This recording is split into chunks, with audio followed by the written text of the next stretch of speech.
Hello everyone, my name is Gabrielle Isaac Allison, a first-year student in the ECU Master of Communications program. Today I'll be presenting to you my final project for research methods.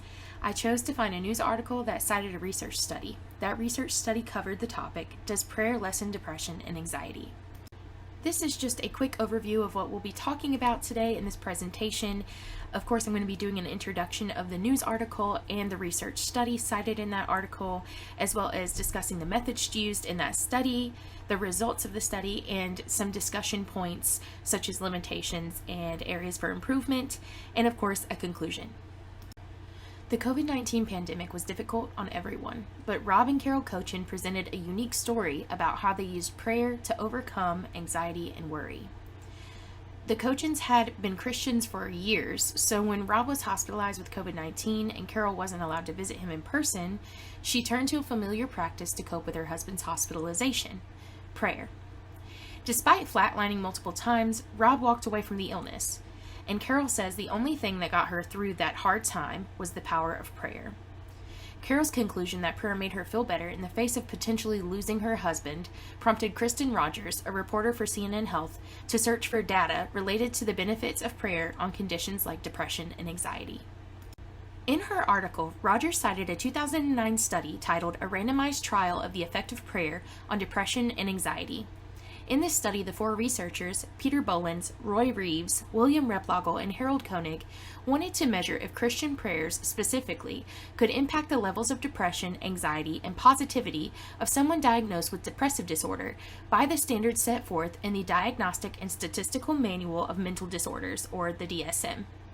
The researchers hypothesized that these prayers will lessen depression and anxiety, enhance positive emotions such as hope and spirituality, and lower salivary cortisol. From that hypothesis, we can derive three specific research questions.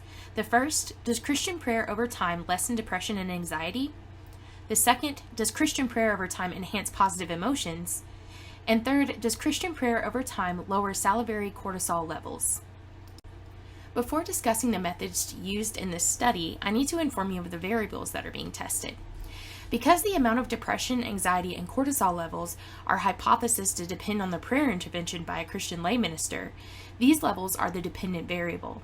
The independent variable, which the researchers hope will bring a change to the dependent variable, is the prayer intervention. The first step these researchers took to design their study was to identify their sample. The researchers started with a main population, which would be anyone who is diagnosed with depression or anxiety as determined by the DSM. They then downsized that population to a sample group, which were patients at select physicians' offices in Vicksburg, Mississippi. The sampling frame of this study were the patients at those physicians' offices who saw a poster displayed in exam or waiting rooms, expressed interest in participating in the study to their physician, and fit the study requirements, which we will discuss in just a moment. The final sample were those whose information was sent to the research team by a referral from one of the physicians. Several requirements had to be met in order for someone to participate in this study. First, they had to be at least 18 years of age or older. Second, they cannot have been diagnosed with a chronic disease or display any evidence of cognitive impairment. Third, they cannot have taken steroid medication for 2 months. And fourth, they cannot have received psychotherapy in the last year. One important thing to note about this study was that the participants were not required to discontinue their antidepressants or anti-anxiety medications during this study.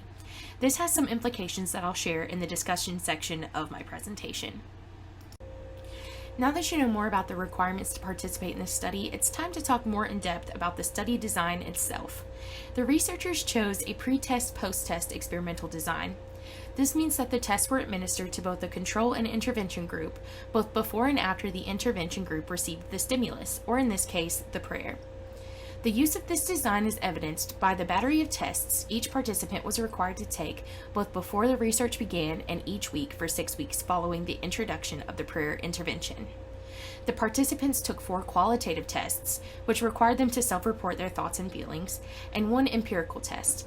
The tests included the following: the Hamilton Depression Rating Scale. This was used to measure the severity of a patient's depression. The Hamilton Anxiety Rating Scale, to measure the severity of the symptoms of anxiety in the patient.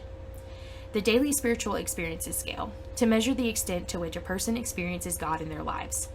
The Life Orientation Test, to measure how well the person's life is oriented toward positive experiences and emotions. The last test, which is that empirical test, is a saliva test that measured the level of cortisol in the saliva of the patient. Cortisol is a stress hormone produced by the body and is typically higher in someone who is experiencing depression or anxiety. So those were the tests given prior to the intervention being introduced. Initially, though, the saliva tests were taken at 4 different times to ensure accuracy. They were taken at 8 a.m., noon, 5 p.m., and 9 p.m. in a clinical setting, and that was actually taken by a clinician who was unblinded to what group everyone was in. So from my understanding, that means he knew what group each person was in when he did the tests. All of those qualitative tests were given as well before the sorting into the control and intervention groups. And it is important to note that the control group was offered the opportunity to go to the prayer intervention after the initial test, after those initial 6 weeks were complete. And that is going to be referred to as the crossover prayer group. Let's talk about sorting participants into groups. A total of 74 people were referred to this study originally, but 11 people dropped out due to a lack of time or an undisclosed reason. So the final number of participants was 63, with 36 in the control group and 27 in the prayer group. The control group had more people in it because of the 11 initial dropouts. Most of them were in the control group. So the researchers wanted to balance this out. Now that you have more information about who was sorted into what group, it's important to talk about the intervention itself. It is so important to lay this out because we need to know, is the intervention going to be the same? Will it be different? Who is doing it? How many people are doing it? So let's talk about this study in particular. In this study, there was a single lay minister who was a white, college-educated female in her late 60s who had received training from Christian Healing Ministries in Jacksonville, Florida. And during the sessions with this lay minister, the minister did not make any bodily contact with the participants. They didn't hold hands while they prayed. They didn't hug, not even a comforting tap on the shoulder. Now, for the prayer itself, the first session gave the lay minister more information about each individual participant receiving the prayer. In the 90-minute first session, they talked about kind of the trauma the person had experienced, as well as maybe some of the triggers for their anxiety and depression, so that the minister could then formulate what they would be praying with this person about for the next subsequent 5 weeks. And in those 5-week sessions, they were 60 minutes. And each of the prayers were determined by the lay minister based on the person. So the prayers were not the same for every single person. They were specific to each participant in that prayer intervention group. Now we know more about the prayer intervention and what each group did week after week for 6 weeks. I'm sure you're interested, as was I, to learn the results of this study, but first we need to take a look at the statistical tests the researchers used to analyze the data. They are a chi-square test, which tested the nominal variables of sex, race, and age in relation to depression. The independent t-test, which tested interval variables from cortisol levels and qualitative tests. The ANCOVA test, which is that analysis of covariance test, which tested the covariance between the control and prayer groups and the post-study results. The ANOVA test, which is an analysis of variance, tested for variance between prayer and crossover prayer groups and test results. Lastly, there was a test that I had never heard of, which is the Bonferroni test, and that compared the ANOVA tests to one another. On to the results. So the chi-square test revealed that depression was not more prominent because of a participant's age, sex, or race.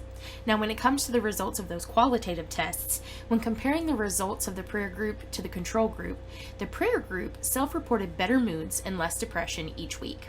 Not only did individual scores improve, but the entire group's mean score improved. But one of the more interesting finds of this study was that the cortisol levels present in the participants' saliva remained largely unchanged in both groups.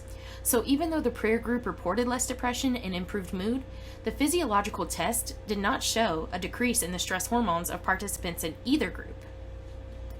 Now that we know the results, let's get into some discussion. So I first want to talk about some of the limitations from this study, and this is just a quick overview of what we're going to be diving into in the next couple of slides. Those 4 limitations I identified were demographic and regional disparities, a skew in cortisol readings, control group contamination, and contamination of results due to medication.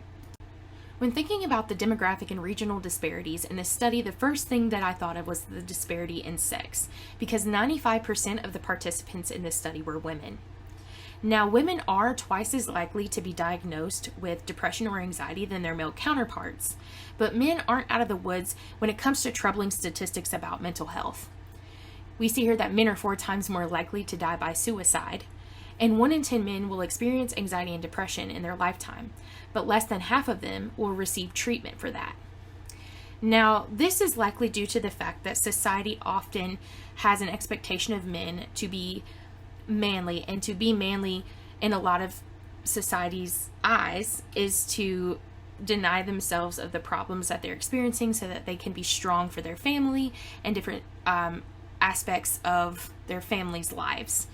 This can deter men from actually seeking help, so it was actually far less likely statistically that the men would reach out to their physician and be interested in this study because their physician might not even know that they're dealing with depression or anxiety. But also, something interesting to remember is that women are much more likely to get regular checkups than men. And so the women were already skewed to see the posters that were advertising this study more than their male counterparts. And regionally, obviously, we saw that the demographics by race were limited to black and white, and it was in Vicksburg, Mississippi, only in that area, which is in the South.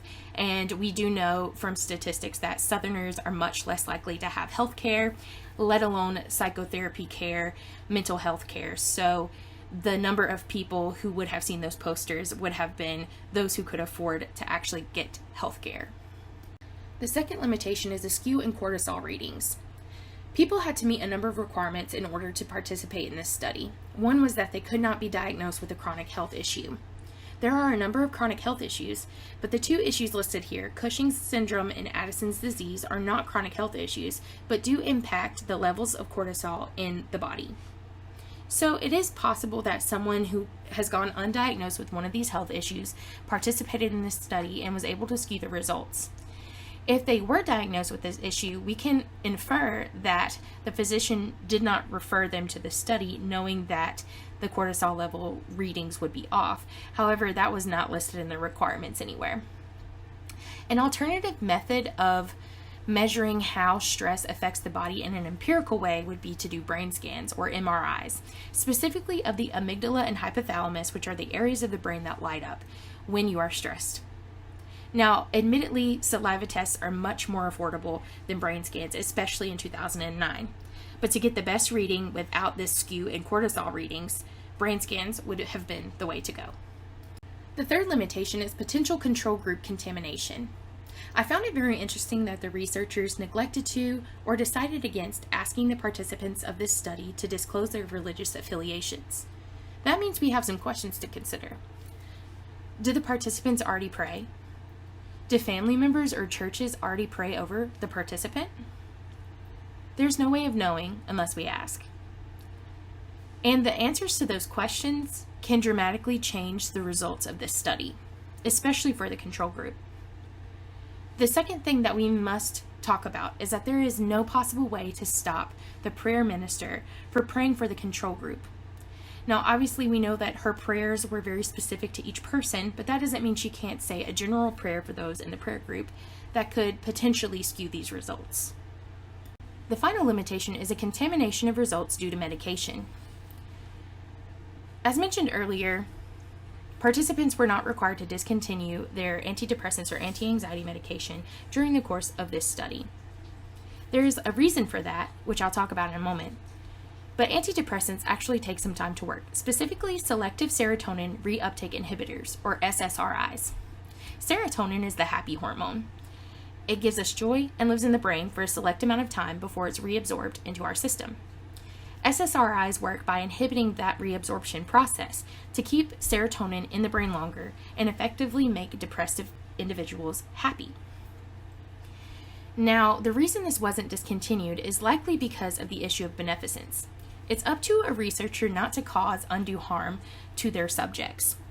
And by asking even the control group to discontinue their medication could potentially put them in harm's way. An alternative method of measuring this is just to make sure that people who are participating in the study have been on the medication for more than 3 months. After considering the limitations in the study as a whole, there are some additional research questions we can ask. The first is religious affiliation or lack thereof correlated to higher rates of depression and anxiety? America is significantly less religious today than it was several years ago. And at the same time that we are becoming less religious as a nation, we're becoming more depressed. So it would be interesting to see if there's any correlation there. The second question is, how does prayer from varying religions impact mental health? This study was specific to Christian prayer, but it'd be interesting to see how other prayer stacks up. It can be concluded that the hypothesis can be partially accepted. While the prayers did lessen self-reported depression and anxiety and enhance self-reported positive emotions such as hope and spirituality, it did not actually lower salivary cortisol levels. We can also make some conclusions about the research questions that were derived from the hypothesis. The first two research questions, does Christian prayer over time lessen depression and anxiety, and does Christian prayer over time enhance positive emotions, can be accepted. But based on the results of the study, we have to reject the third research question, which was, does Christian prayer over time lower salivary cortisol levels? According to the study, they don't.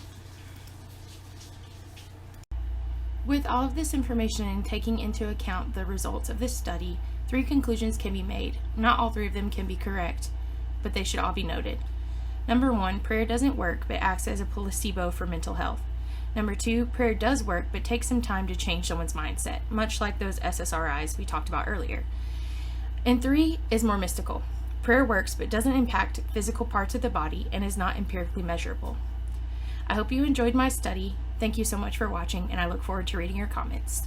Thank you. Bye.